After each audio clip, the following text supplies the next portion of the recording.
this is my review of Sonic X.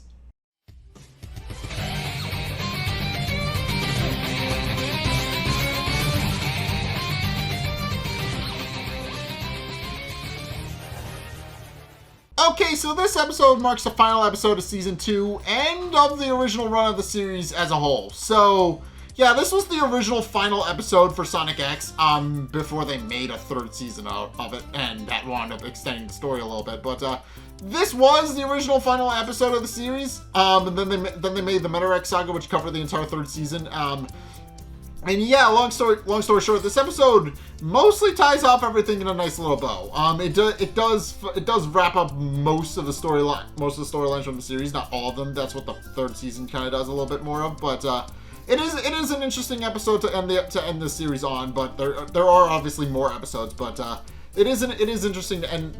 It is an interesting episode for what it is because it does for the most part wrap up the original series and sets up the possibility for a sequel, which obviously happened. So, it actually starts off in Mobius. So we actually get to see Mobius in this episode, or at least how the Sonic X animators envisioned it. And long story short, it is more or less the same, very similar to Earth, but with a few key differences, namely that all the cities are actually occupied by very small animals and Sonic's friends.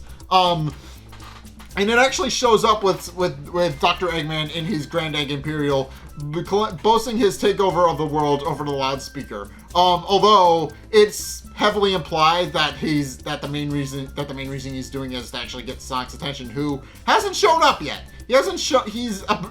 As we've established, he kind of parted ways with Christopher a little, and parted ways and went with Chris for a little bit. So he's kind of a little bit late at actually coming back to his home.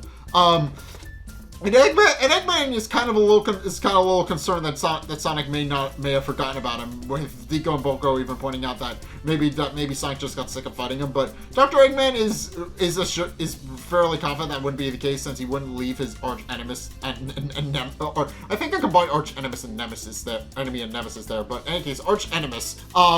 So he feels like he's not going to leave his arch nemesis alone by himself. And points out that and continues to call out for Sonic, hoping that he'll actually hear Dr. Eggman's pleading and actually come and fight him. Meanwhile, it's revealed that Amy has more or less moved in to hang out with Cream Cheese and Vanilla. So it's implied that Cream and Cheese have actually offered Amy a place at their house every once in especially since Sonic isn't there and she kind of doesn't, and Sonic is kind of gone. But she does point out that while she is more than happy about their offer, pointing out that she's glad to have made such great friends with them. She also points out that she's going to continue waiting for Sonic, and for that reason she can't stay, since she knows Sonic will come back eventually and she wants to be there when he does. At which point Dr. Eggman once again screams over his loudspeaker that he's planning to take over the world. And Amy finally has enough of it and throws her hammer at the Grand Egg Imperial, which they slowly realize is actually Amy's hammer. But she points out that they point out that Amy shouldn't throw their hammers at him. Pointing out that they really did nothing wrong.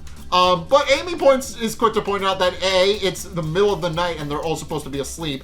And B, and more to the point, they point out that they're trying to sleep, and that they're actually trying to kind of just peacefully relax, and Eggman is just kind of getting in the way of that. But Eggman points out that the only reason he's doing that is because Sonic hasn't shown up, which causes them to get into a bit of a back and forth about how Sonic may or may not have dumped her, which she becomes very much annoyed at, to the point where Cream Cheese and Vanilla get very concerned for their safety and close all the doors and windows on their house and just kind of peer out, pointing out that Amy seems like she's in a very bad mood. But Eggman points out that he isn't particularly worried since she only has the one hammer. At which point, but it is at this point where she actually pulls another hammer out of hammer space, and we actually see how hammer space works. It's like, it's a little bit comical that she just kind of pulls a hammer out of nowhere, but we actually see how it works. She just kind of holds out her hand, and a hammer just materializes in her hand. At which point, and Deco and Boko point out that she has more hammers than a hardware store, and the two start getting into a bit of a fighting match where she just chucks her hammers at Dr. Eggman's ship while he kind of complains about it. Meanwhile, Rouge and Knuckles actually see the whole thing, pointing out that they feel like she's definitely going a bit too hard on it.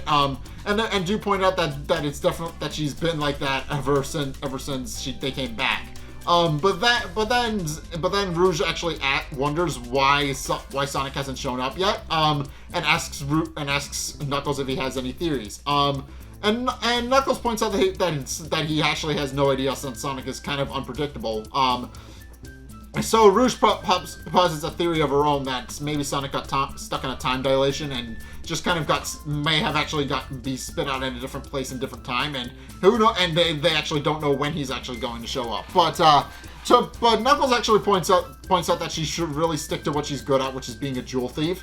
And points out that since she's just a comic jewel thief, that she wouldn't actually know much about time dilations. At which point Rouge finally has it with Knuckles and kicks him. And then kind of points out that he hasn't respected her at least once, and doesn't know why she actually continues to hang out with him. But Knuckles actually points out that he doesn't know why she hangs out with him either.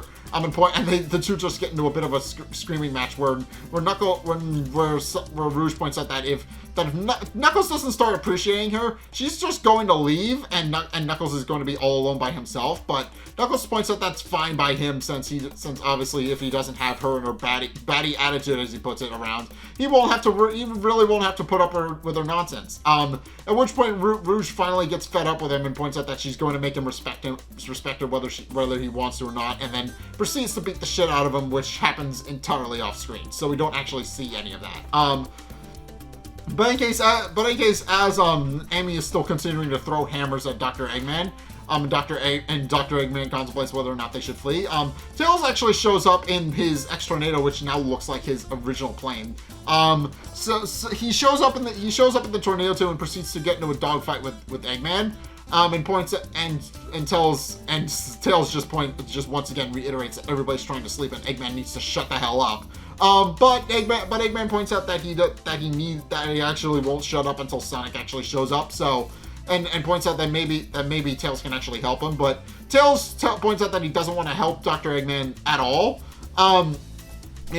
And points out that they should take this to a more open space so that they can actually open fire on him. And then Dr. Eggman agrees and leads Tails and points out that maybe he can lead Tails into an ambush. That doesn't wind up happening since Tails figures it out almost immediately and opens fire on Dr. Eggman. And then proceeds to fly away in his plane. At which point Dr. Eggman realizes that Tails is a lot smarter than he thinks he is, but points out that they can always use a counterattack, and proceeds to open fire on Tails, who proceeds to dodge, and realizing he's in danger, he actually realizes he needs to get out of there and pulls a lever in his Tornado 2. At which point it's revealed that Chuck actually installed one last upgrade before Tails actually parted for his own world. So when Tails pulls the lever, he actually hears a pre-recorded message from Chuck, who as the plane is transforming, explains that he waited until Tails was out of the lab, but that he did make one last modification to Tails' plane that would enable him to keep him safe from danger, and would enable Chuck to protect him, even though Chuck is no longer going to be around or in the picture. And Tails just kind of thanks Chuck for everything he's done, even though Chuck himself isn't actually there. And at which point the X-Tornado enters a new transformation called the Hyper Tornado, which is a lot faster. So Tails transforms his plane and it's a lot faster and is able to actually outspeed Eggman and take him out. At which point Dr. Eggman decides that he's actually had enough of Tails' nonsense and insolence, and decides to launch a special homing missile to chase after Tails. And Tails quickly realizes that he's not going to be able to outsmart the missile since it's easily chasing after him. So instead, he decides to outmaneuver it and proceeds to lead it directly into Dr. Eggman's Grand Imperial Egg. And this has worked a million times before, so we know it. So you could expect it's not going to work. It's going to work again this time, but no, that's not the case. As it turns out, Dr. Eggman, in a fit of somehow brilliant engineering, actually designed a missile that only chases after Tails' plane. And case in point, when Tails tries to bait the missile into crashing into the Grand Imperial Egg, instead avoids the Grand Imperial Egg entirely and continues to chase after Tails. And Dr. Eggman, after patting himself on the back for his bout of engineering, then asks Deco to actually recall the missile, pointing out that it seems like Tails has learned his lesson. But as it turns out, no such recall button was ever actually installed on the missile. And Dr. Eggman kind of panics a little bit because it's revealed that he doesn't actually like killing people. As it turns out, he doesn't really like killing people. He was just trying to scare Tails. So when he finds out that the missile actually can't be recalled, he panics a little bit because he realizes that Tails is actually going to meet his end, and more to the point that since Sonic is gone, he can't afford to lose another enemy. So he points out that Tails is most likely done for, and is a little annoyed at Deco for not actually installing the recall missile. So in any case, as Tails is about to be destroyed by the missile, and he even makes peace with the fact that this might be his end, Super Sonic actually appears out of nowhere and then proceeds to destroy the missile and saves Tails. And Tails just kind of is moved to tears that his friend has finally returned. At which point, Super Sonic lands on the Grand Imperial Egg. And then greets Eggman like an old friend, pointing out that that's been a while since they've seen each other, and asks Eggman how he's been. And Dr. Eggman is implied to be a little bit happy that he's actually able to fight Sonic again, and happy that Sonic is there at all. It's because obviously Sonic and Eggman have a bit of a complicated history where obviously they hate each other, but they also do kind of respect each other. So Eggman is kind of happy that Sonic is finally there, but points out that Sonic is actually too late, and he's actually never going to be able to stop his evil plans.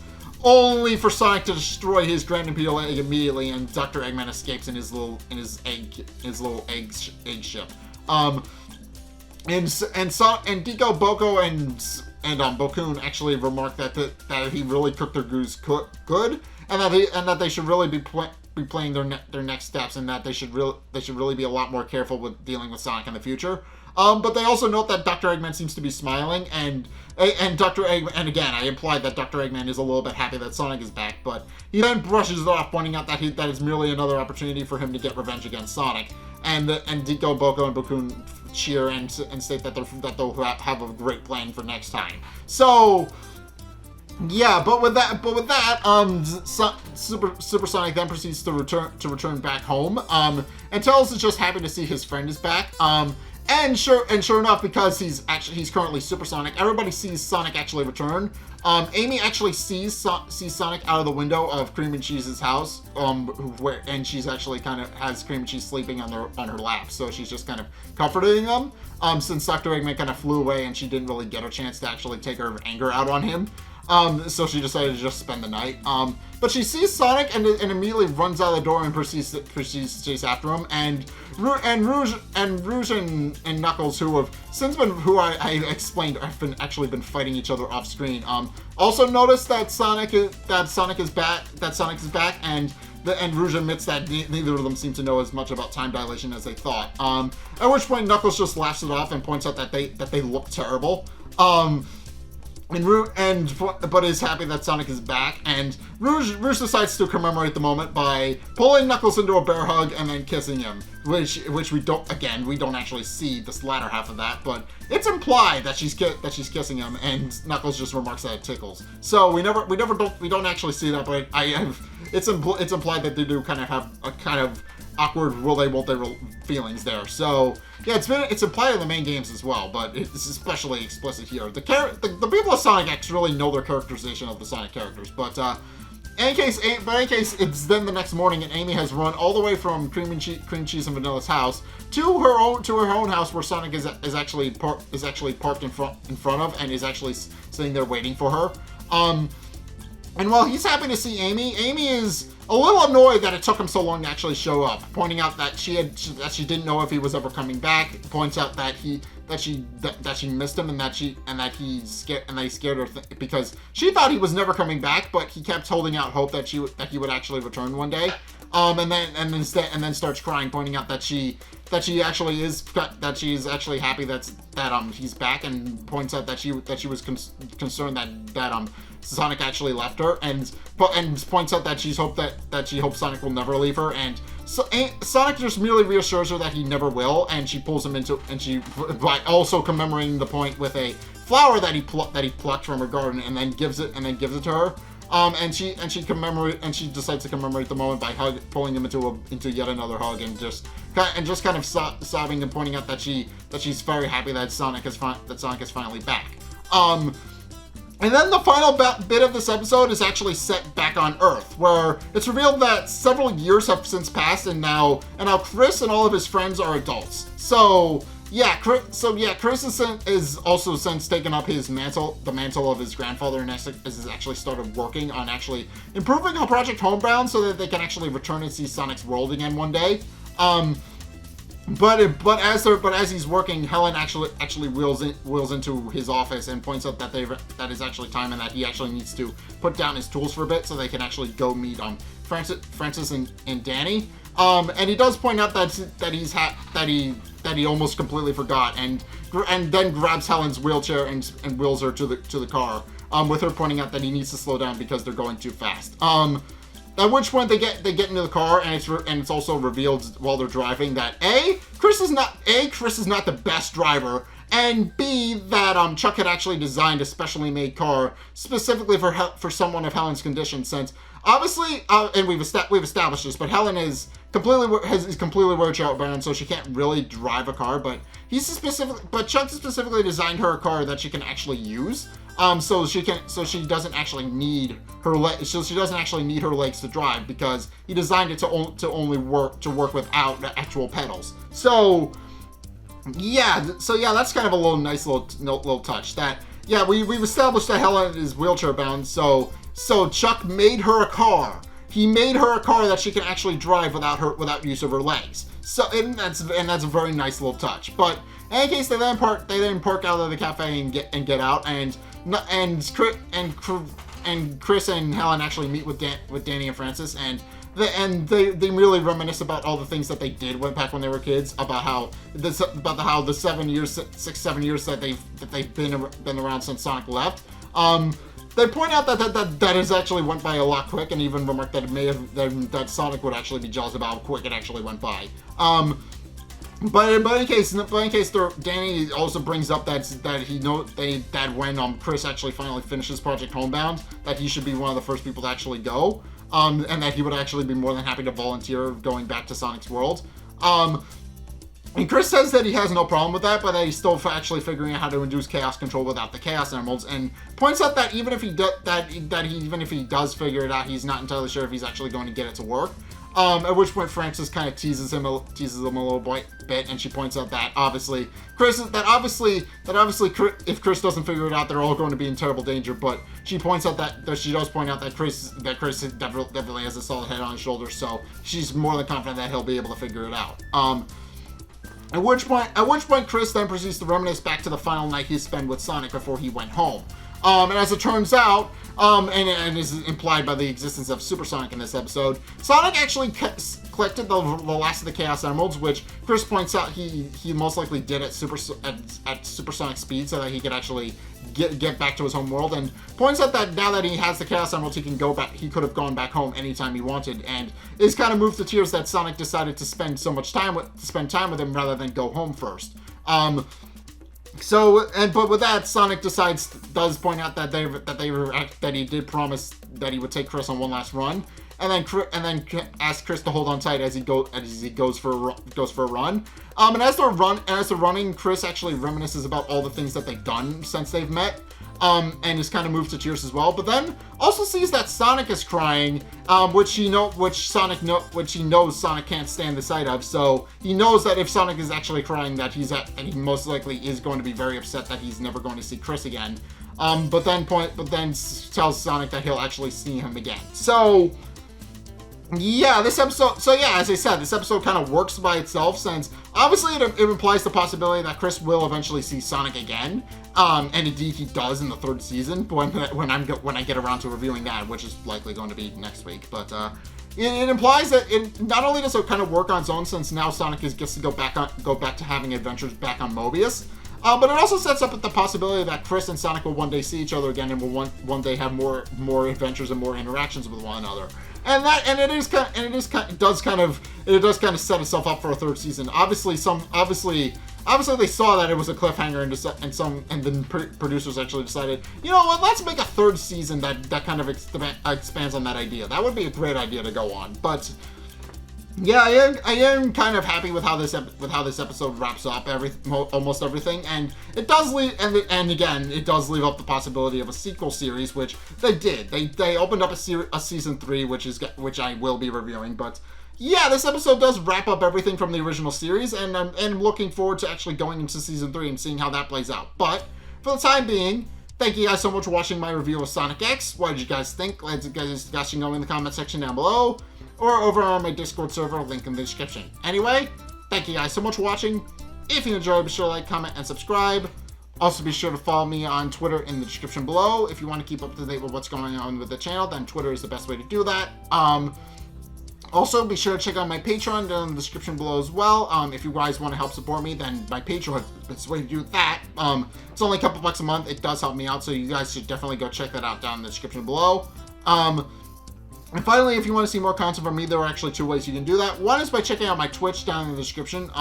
Yeah, I stream every Sunday, 2:30 Eastern Standard Time, so be sure to go check those out if you actually want to go see that. Be sure to go follow me down there so you actually don't miss them. And also, the other way you can do that is by checking out the videos linked in the end screen. The top video is the most recent video, it may or may not be this one, whereas the bottom video is a video recommended to you based on what you've already seen from me. So, if you want to try something new, or see more of what you like, then be sure to check both of those videos out. But, regardless of whether or not you do any or all of those things, thank you guys so much for watching, and until next time, I'll see you guys in the next video. Peace!